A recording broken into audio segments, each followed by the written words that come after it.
Good morning students.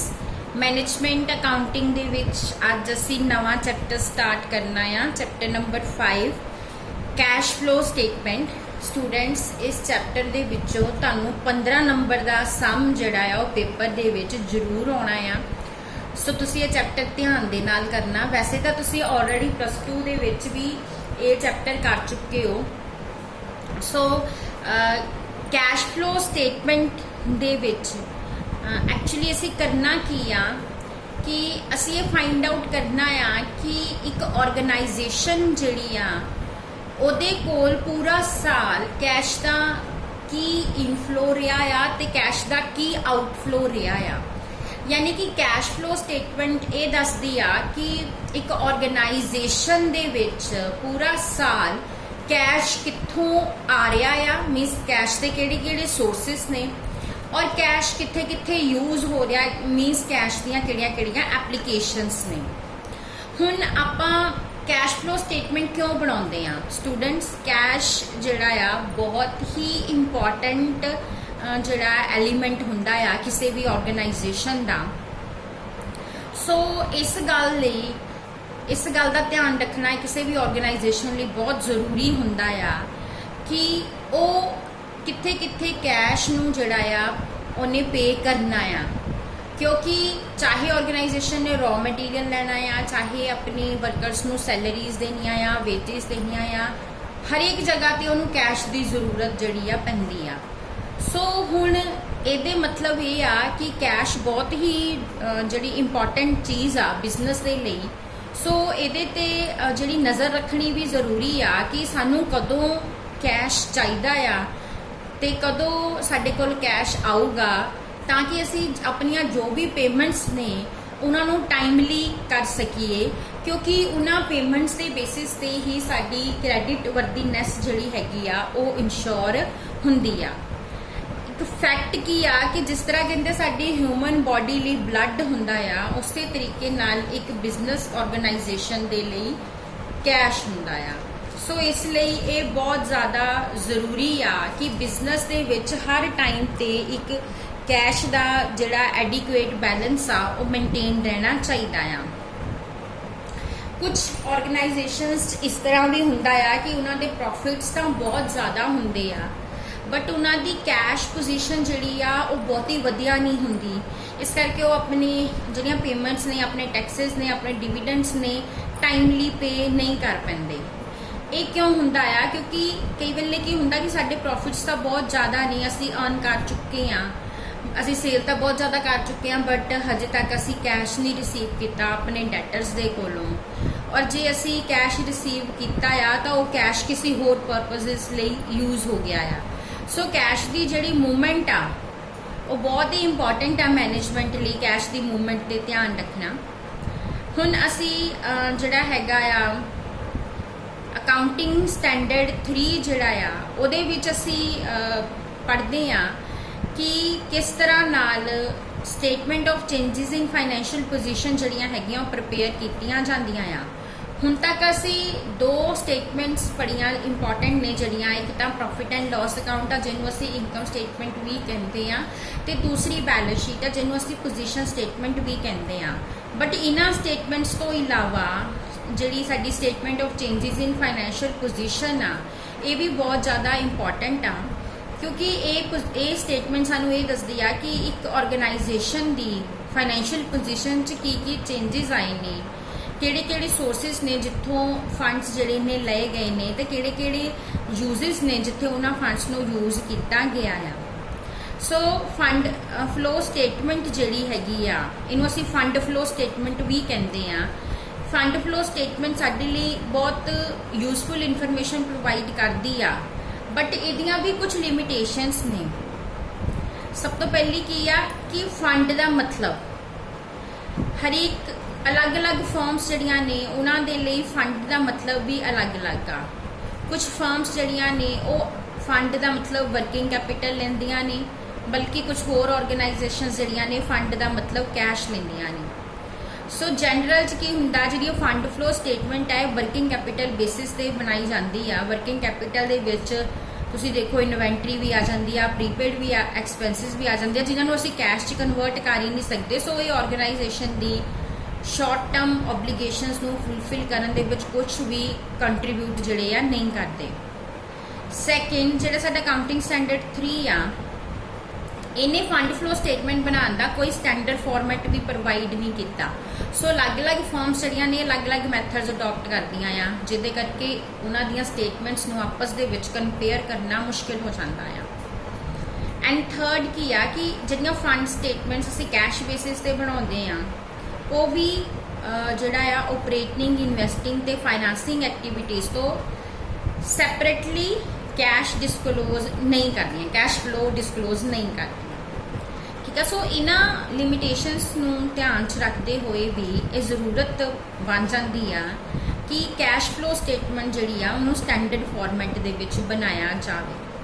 ਸੋ ਜਿਹੜਾ financial accounting standard board USA ਆ, ਉਹਨੇ ਕਿਹਾ ਕਿ ਕੈਸ਼ ਫਲੋ ਸਟੇਟਮੈਂਟ ਦੀ ਬਹੁਤ ਜ਼ਿਆਦਾ ਜ਼ਰੂਰਤ ਆ, ਕਿਉਂਕਿ ਜਿਹੜੀ ਸਾਡੀ ਫਾਈਨੈਂਸ਼ੀਅਲ ਰਿਪੋਰਟਿੰਗ ਹੈਗੀ ਆ ਉਹ ਸਾਨੂੰ ਉਹ ਸਾਰੀ ਇਨਫੋਰਮੇਸ਼ਨ ਪ੍ਰੋਵਾਈਡ ਕਰੇ ਜਿਹਦੇ ਨਾਲ ਅਸੀਂ ਆਪਣੇ ਇਨਵੈਸਟਰਸ ਨੂੰ, present investors and potential investors ਨੂੰ, ਆਪਣੇ ਕ੍ਰੈਡੀਟਰਸ ਨੂੰ, ਆਪਣੇ ਅਦਰ ਯੂਜ਼ਰਸ ਨੂੰ ਜਿਹੜਾ ਹੈਗਾ ਆ ਉਹ ਹੈਲਪ ਕਰ ਸਕੀਏ ਇਹ ਫਾਈਂਡ ਆਊਟ ਕਰਨ ਦੇ ਵਿੱਚ ਵੀ ਕਦੋਂ ਕੈਸ਼ ਉਹਨਾਂ ਨੂੰ ਡਿਵੀਡੈਂਡ ਦੀ ਫਾਰਮ ਦੇ ਵਿੱਚ, ਇੰਟਰਸਟ ਦੀ ਫਾਰਮ ਦੇ ਵਿੱਚ ਮਿਲੇਗਾ, ਕਿਉਂਕਿ ਉਹਨਾਂ ਨੂੰ ਜੋ ਕੈਸ਼ ਮਿਲਣਾ ਆ ਉਹ ਡਿਪੈਂਡ ਕਰਦਾ ਆ ਸੇਲਸ ਦੀਆਂ ਪ੍ਰੋਸੀਡਸ ਤੇ, ਸਿਕਿਉਰਿਟੀਜ਼ ਦੀਆਂ ਜਿਹੜੀਆਂ ਹੈਗੀਆਂ ਆ, ਮੈਚਿਓਰਿਟੀਜ਼ ਆ ਉਹਨਾਂ ਤੇ।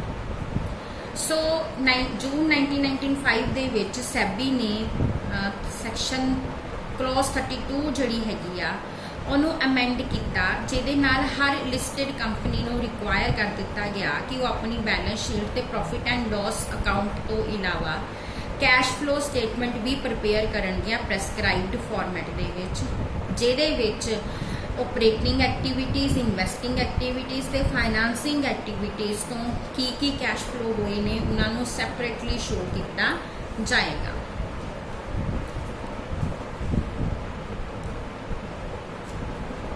ਸੋ ਜਿਹੜਾ ਸਾਡਾ ਅਕਾਊਂਟਿੰਗ ਸਟੈਂਡਰਡ 3 ਆ ਉਹਨੂੰ ਰਿਵਾਈਜ਼ ਕੀਤਾ ਗਿਆ 1997 ਦੇ ਵਿੱਚ, ਮਾਰਚ ਦੇ ਵਿੱਚ, ਜਿਹਦੇ ਵਿੱਚ ਅਸੀਂ ਕੈਸ਼ ਫਲੋ ਸਟੇਟਮੈਂਟ ਜਿਹੜੀ ਆ ਇਨਕਲੂਡ ਕਰ ਲਈ। ਠੀਕ ਆ, and changes in the financial positions ਜਿਹੜੀਆਂ ਹੈਗੀਆਂ ਉਹਨਾਂ 'ਚ ਵੀ ਚੇਂਜਿਸ ਜਿਹੜੇ ਆ ਲਿਆਂਦੇ ਗਏ। ਉਸ ਤੋਂ ਬਾਅਦ ਹੁਣ Indian accounting standard IND AS 7 ਜਿਹੜੇ ਹੈਗੇ ਆ ਉਹ ਇਸ਼ੂ ਕੀਤੇ ਗਏ ਆ, ਜਿਨ੍ਹਾਂ ਨੂੰ ਅਸੀਂ ਆਪਣੇ international financial reporting standard IFRS ਨਾਲ ਕਨਵਰਟ ਕੀਤਾ ਆ। ਇਹ ਵੀ ਤਾਂ ਹੀ ਇਨੀਸ਼ੀਅਲੀ ਮਤਲਬ ਇਹ ਪਹਿਲਾਂ ਤਾਂ ਸਟਾਰਟਿੰਗ 'ਚ ਕੁਝ ਕੰਪਨੀਜ਼ ਤੇ ਹੀ ਅਪਲਾਈ ਕੀਤੇ ਗਏ ਸੀਗੇ, ਔਰ ਇੱਥੇ ਵੀ ਆਬਜੈਕਟਿਵ ਕੀ ਸੀ ਕੈਸ਼ ਫਲੋ ਸਟੇਟਮੈਂਟ ਦਾ ਕਿ ਜੋ ਵੀ ਐਂਟਰਪ੍ਰਾਈਜ਼ ਦਾ ਜੋ ਵੀ ਕੈਸ਼ ਫਲੋ ਆ ਉਹਦੇ ਬਾਰੇ ਇਨਫੋਰਮੇਸ਼ਨ ਜਿਹੜੀ ਆ ਉਹ ਪ੍ਰੋਵਾਈਡ ਕਰਨੀ ਚਾਹੀਦੀ ਆ ਇਨਵੈਸਟਰਸ ਨੂੰ, ਤਾਂ ਕਿ ਜਿਹੜੇ ਯੂਜ਼ਰਸ ਨੇ ਉਹਨਾਂ ਨੂੰ ਪਤਾ ਲੱਗ ਸਕੇ ਕਿ ਜਿਸ ਵੀ ਆਰਗੇਨਾਈਜੇਸ਼ਨ 'ਚ ਉਹਨਾਂ ਨੇ ਇਨਵੈਸਟ ਕੀਤਾ ਹੋਇਆ ਆ ਉਹ ਆਰਗੇਨਾਈਜੇਸ਼ਨ ਕਿੰਨਾ ਕੈਸ਼ ਜਾਂ ਕੈਸ਼ ਇਕੁਇਵੈਲੈਂਟ ਜਿਹੜਾ ਜਨਰੇਟ ਕਰਨ ਦੇ ਲਈ ਏਬਲ ਆ। ਹੁਣ ਅਸੀਂ ਇਹ ਤਾਂ ਸਾਰਾ ਪੜ੍ਹ ਲਿਆ ਵੀ ਇਹਦੀ ਜ਼ਰੂਰਤ ਕਿਉਂ ਪਈ। ਹੁਣ ਨੈਕਸਟ ਆ ਮੀਨਿੰਗ। ਕੈਸ਼ ਫਲੋ ਸਟੇਟਮੈਂਟ ਕਹਿੰਦੇ ਕਿਹਨੂੰ ਆ? ਕੈਸ਼ ਫਲੋ ਸਟੇਟਮੈਂਟ ਉਹ ਸਟੇਟਮੈਂਟ ਆ ਜਿਹੜੀ ਕਿਸੇ ਵੀ ਆਰਗੇਨਾਈਜੇਸ਼ਨ ਦੇ ਕੈਸ਼ ਔਰ ਕੈਸ਼ ਇਕੁਇਵੈਲੈਂਟਸ ਦੇ ਇਨਫਲੋ ਤੇ ਆਊਟਫਲੋ ਨੂੰ ਡਿਸਕ੍ਰਾਈਬ ਕਰਦੀ ਆ ਇੱਕ ਪਾਰਟਿਕੂਲਰ ਪੀਰੀਅਡ ਦੇ ਵਿੱਚ, ਯਾਨੀ ਕਿ ਇੱਕ ਸਾਲ ਦੇ ਵਿੱਚ ਅਪ੍ਰੈਲ 2020 ਤੋਂ ਲੈ ਕੇ ਮਾਰਚ 2021 ਤੱਕ ਇੱਕ ਆਰਗੇਨਾਈਜੇਸ਼ਨ ਦੇ ਵਿੱਚ ਕੈਸ਼ ਕਿੱਥੋਂ ਆਇਆ, ਕਿਹੜੇ ਸੋਰਸਿਸ ਸੀਗੇ ਤੇ ਕੈਸ਼ ਕਿੱਥੇ ਗਿਆ, ਕਿਹੜੇ ਉਹਦੇ ਯੂਜ਼ਸ ਸੀਗੇ। ਸੋ ਇਹ ਸਟੇਟਮੈਂਟ ਜਿਹੜੀ ਹੈਗੀ ਕਿਸੇ ਵੀ ਬਿਜ਼ਨਸ ਆਰਗੇਨਾਈਜੇਸ਼ਨਸ ਦਾ ਕੈਸ਼ ਤੇ ਕੀ ਇਫੈਕਟ ਪੈਂਦਾ ਆ ਜਾਂ ਕੈਸ਼ ਇਕੁਇਵੈਲੈਂਟਸ ਤੇ ਕੀ ਇਫੈਕਟ ਪੈਂਦਾ ਆ ਉਹਨੂੰ ਡਿਸਕਲੋਜ਼ ਕਰਦੀ ਆ। According to the IND AS 7, an enterprise should prepare a cash flow statement and should present it for each period for which financial statements are prepared। मतलब हर साल जो भी financial statements बनानी आया ਉਹਨਾਂ ਦੇ ਨਾਲ ਕੈਸ਼ ਫਲੋ ਸਟੇਟਮੈਂਟ ਵੀ ਬਣਾਉਣੀ ਜ਼ਰੂਰੀ ਆ। ਜਿਹੜਾ ਟਰਮ ਕੈਸ਼ ਆ, ਹੁਣ ਅਸੀਂ ਇਹ ਪੜ੍ਹੀਏ ਵੀ ਕੈਸ਼ ਕਿਹਨੂੰ ਕਹਿੰਦੇ ਆ ਜਾਂ ਕੈਸ਼ ਇਕੁਇਵੈਲੈਂਟਸ ਕਿਹੜੇ ਨੇ, ਯਾਨੀ ਕੈਸ਼ ਫਲੋ ਦਾ ਮਤਲਬ ਕੀ ਆ। कैश ਦੇ ਵਿੱਚ ਤੁਹਾਡਾ ਕੈਸ਼ ਔਨ ਹੈਂਡ ਵੀ ਆ ਜਾਂਦਾ ਆ ਤੇ ਕੈਸ਼ ਵਿਦਿਨ ਅ ਬੈਂਕ ਵੀ ਆ ਜਾਂਦਾ। ਮਤਲਬ ਜਿਹੜੇ ਤੁਸੀਂ ਡਿਮਾਂਡ ਡਿਪੋਜ਼ਿਟ ਰੱਖਦੇ ਨਾ ਬੈਂਕ 'ਚ, ਜਿਹੜੇ ਤੁਸੀਂ ਪੈਸੇ ਜਮ੍ਹਾਂ ਕਰਾਏ ਆ, ਤੁਸੀਂ ਕਦੀ ਵੀ ਚੈੱਕ ਦੇ ਥਰੂ ਜਾਂ ਵਿਡਰੋਲ ਫਾਰਮ ਭਰ ਕੇ ਉਹ ਪੈਸੇ ਕੈਸ਼ ਜਿਹੜਾ ਆ ਕਢਵਾ ਸਕਦੇ ਹੋ। ਸੋ ਕੈਸ਼ ਦੇ ਵਿੱਚ ਆ ਜਾਂਦਾ ਆ। ਸੈਕਿੰਡ ਆ ਕੈਸ਼ ਇਕੁਇਵੈਲੈਂਟਸ। ਕੈਸ਼ ਇਕੁਇਵੈਲੈਂਟਸ ਕੀ ਹੈਗੇ ਆ?